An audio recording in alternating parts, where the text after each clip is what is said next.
به نام خدا. سلام بچه های گلم، حالتون چطوره؟ خدا رو شکر، خدا رو شکر که حالتون مثل همیشه عالیه. امروز میخوام در مورد سبزیجات خوشمزه یه کوچولو با هم حرف بزنیم. برای همین اسم این قصه قشنگمون هست دوستهای سبزیجاتی من.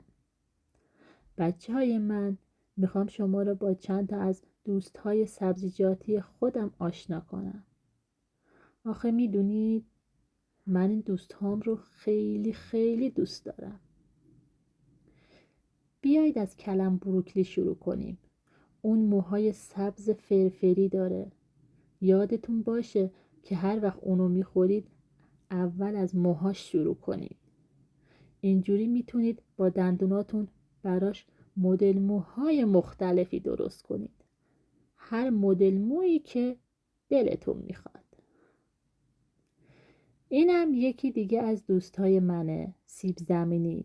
سیب زمینی کچله و مو نداره.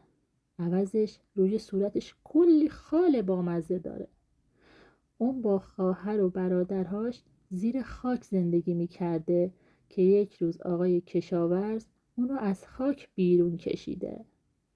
این مزرعه خونه اون بوده. ببینید چقدر قشنگ و سبزه، پر از بوته های سیب زمینی. سیب زمینی وقتی از خاک بیرون میاد یکم صورتش کثیف و خاکیه. برای همین قبل از اینکه اونو بخوری باید پوستش رو خوب بشوری.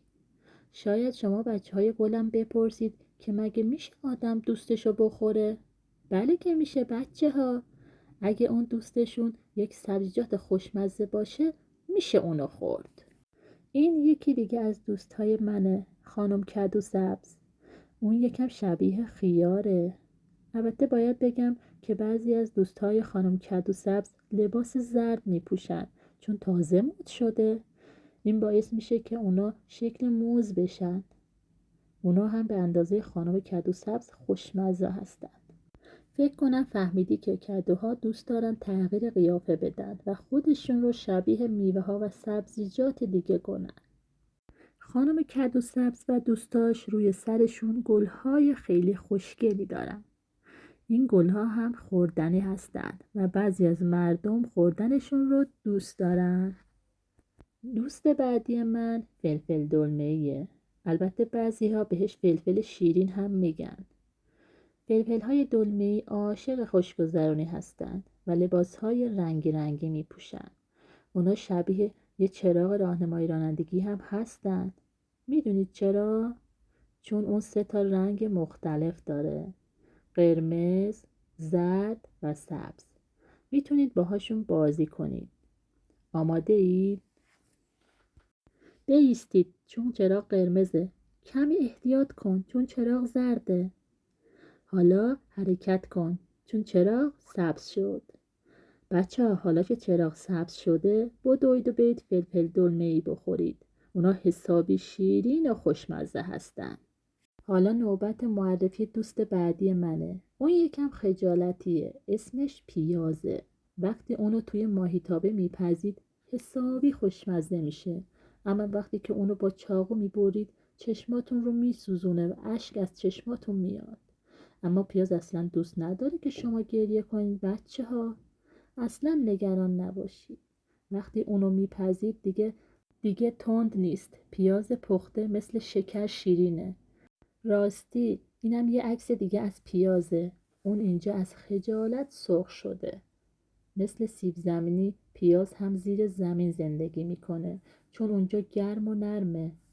اون روی سقف خونش کلی گل میذاره که کسی نفهمه که خونش کجاست.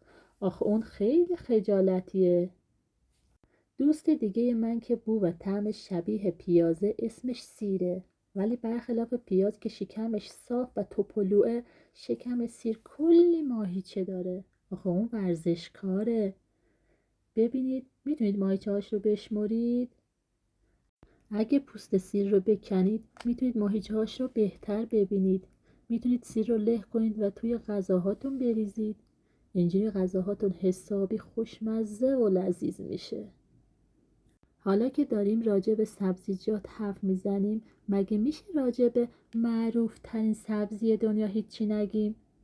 دوست خیلی خوب من آقای هویج. میبینید اون خربردراش چقدر دراز و خوش هیکلن؟ بعضی وقتا آقای هویج شکلای خنده‌داری به خودش میگیره. مثلا اینجا شبیه یه خرچنگ شده که چنگک هاشو آورده بالا. بهترین چیز راجع به هویج اینه که همه عاشق اونن. خرگوشا عاشق هویجن، بزها هم عاشق هویجن، تازه اسبها هم عاشق هویجن. سمورها هم هویج دوست دارن. تازه یک چیز خیلی جالب، فیلها هم عاشق هویجن. بله درست شنیدین، فیلها. و سگهای بامزه هم هویج دوست دارن. پس به نظر میاد که آقای هویج خیلی خوشمزه است و حسابی طرفدار داره.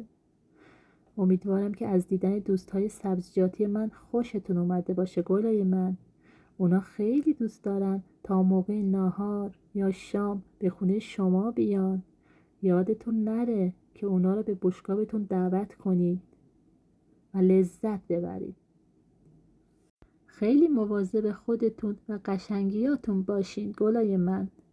امیدوارم این قصه‌مون هم دوست داشته باشین و منتظر قصه های قشنگ دیگه‌مون هم باشین. دوستتون دارم.